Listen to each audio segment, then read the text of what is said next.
What's up, Barefoot Nation? Today I'm going to be showing you guys how to make a muddy footpath into a beautiful wabi-sabi slate patio thing. Anyway, let's go. It's also really important to note that this is not a video detailing how to properly install a professional style hardscape where you have base material and mechanized tampers and all sorts of tools like that. This is really just taking some slate, getting a very crude level, and taking a muddy area and kind of more or less fixing it. All right, guys. So basically what I'm going to be doing here is I'm going to be taking this muddy area, which I've already kind of started. You can see these dirt clods. I'm going to be taking this muddy area and making it into basically just doing some stonework so that I can open these doors to the shed and not track in mud and that sort of thing.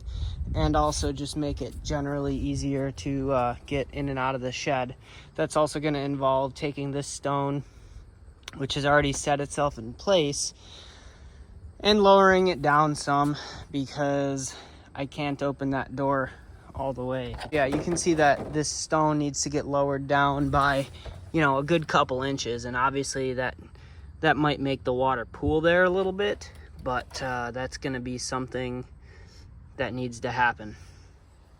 So I've gotten to the point now where I've pretty well dug out the rough shape of how I want to lay this slate.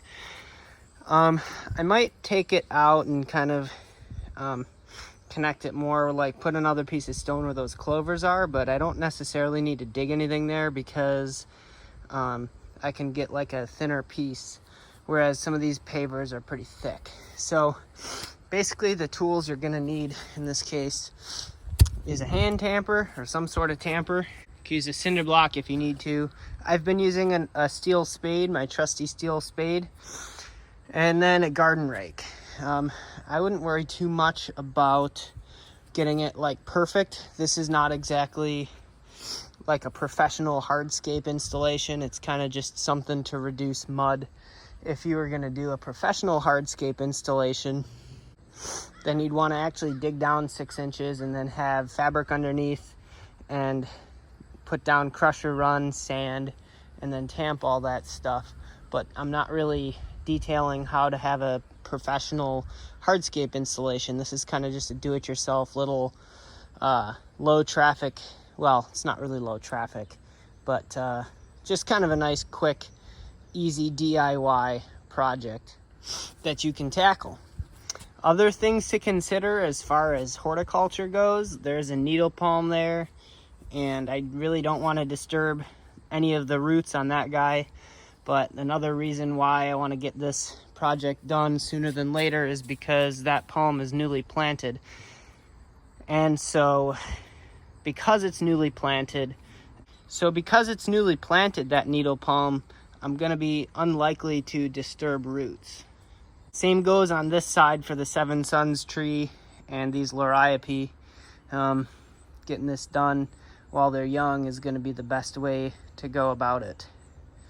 When you're doing hardscape stuff, it's kind of the polar opposite to gardening, where you want to have a lot of organic matter.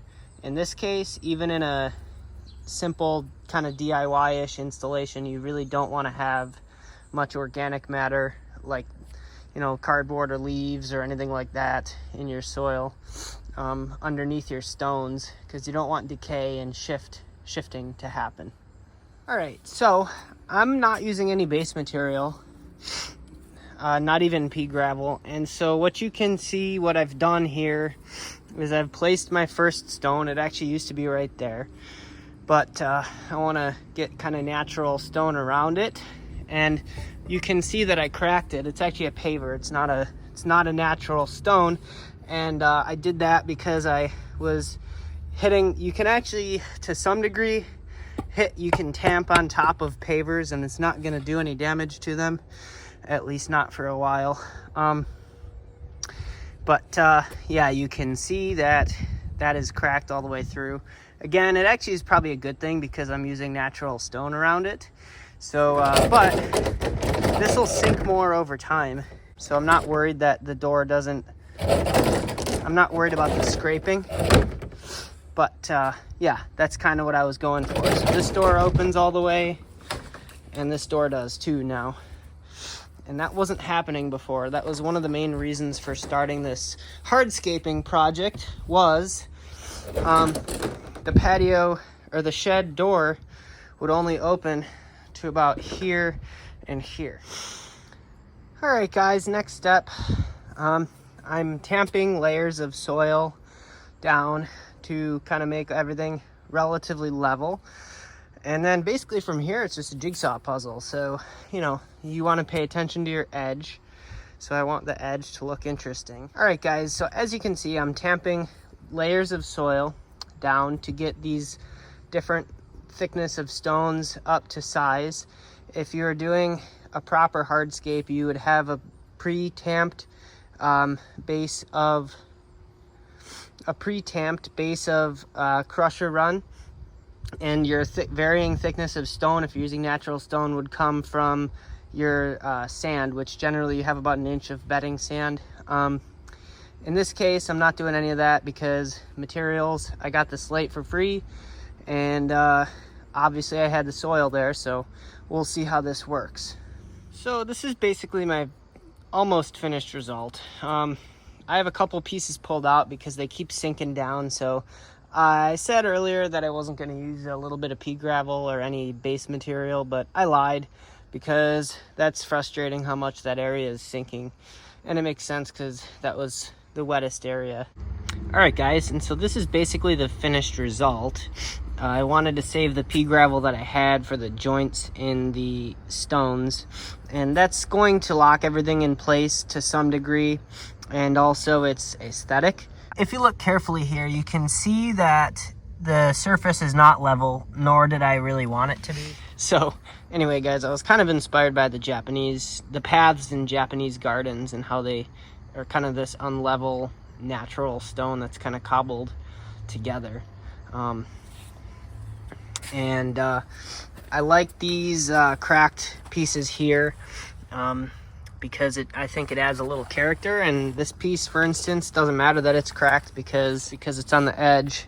I just noticed this piece right here was kind of sinking below grade, so any extra gravel you think you have, you can probably just save it and save it for things where you're going to tinker like that. So basically, if you do kind of a natural little project like this where you're kind of just playing with hardscape, you should be expecting to tinker with this basically every year. Something's going to settle, something, you know, you might need to, you know, whatever. You might have an animal tunnel underneath it, and then you have an area that's collapsed. And so, you know, that's kind of just the joys of gardening, is dealing with all that stuff.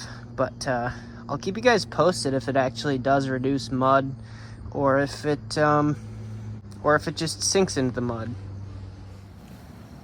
So you can see here that we've gotten very heavy rains over the last couple days, and there is still pooling of water there. What's nice is that the stone is going to prevent it from getting muddy. The only thing is my mulch here, this pine bark mulch, has kind of floated away from its original home and now is on top of the hardscape, but that's, you know, pretty easy to fix. This little pool of water here is nothing that this needle palm and other plants can't handle really quickly, just like the rest of the garden. If you look around the rest of the garden, you can see that there's not really any other pools of water because there's a huge root net. Tons and tons of roots that will soak in all that water very quickly. And so here you can see that after the water subsides, so yeah, this basically it's nice and dry. Opinion was a success. Yeah, see the messy shed? No. What's behind the curtain plastic door? That anyway, not only, well, shit, I'm gonna have some sink. Let me get this brick out of the way. There we go. That's so much better. All right, guys, I hope you learned something, and hopefully now, if you guys have some slate laying around or a muddy area that you use as a footpath all the time. Hopefully now you have a bit better of an understanding on how to take that area and lay down some slate and base material and all that stuff if you want to, and turn it into something beautiful and functional. If you like this video, be sure to drop it a big ol' thumbs up. And if you want to see more content just like this, be sure to gently tap that subscribe button and the bell. And of course, I want to hear from you guys. Have you done any hardscaping projects in your garden, or is it mostly planting? I love to hear about the different styles of pathways because there are a ton. Anyway, guys, can't wait to see you in the next one. Thanks for watching.